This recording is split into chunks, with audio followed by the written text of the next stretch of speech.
14 ఏళ్లు చంద్రబాబు నాయుడు గారి పాలన చూశారు. 3 సార్లు సీఎం గా కూడా పనిచేశాడు. మరి మీకు మీ ఇంటికి ఏం చేశాడో మీరంతా ఆలోచిస్తే మహిళా సాధికారత కోసం డ్వాక్రా సంఘాలు, చేయూత, పసుపు కుంకుమ, షీ ఆటోలు, తల్లి బిడ్డ ఎక్స్ప్రెస్, బడికొస్తా సైకిళ్లు, చంద్రన్న పెళ్లి కానుక, దుల్హన్ పథకం, దీపం పథకం, వితంతు పెన్షన్లు, చంద్రన్న సంక్రాంతి కానుక, రంజాన్ తోఫా, క్రిస్మస్ కానుక, రైతుల కోసం రైతు రుణమాఫీ, ఎన్టీఆర్ జలసిరి, నీరు చెట్టు, పొలం పిలుస్తోంది, Annadata Sukhibhava, drip irrigation subsidy.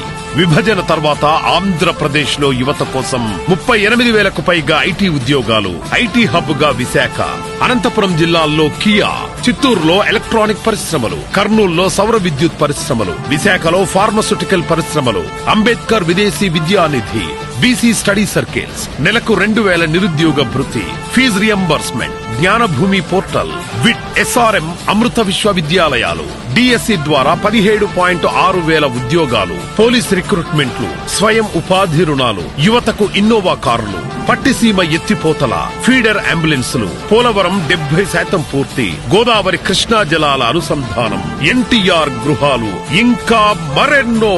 ఇది చంద్రబాబు పేరు చెప్తే గుర్తొచ్చేది.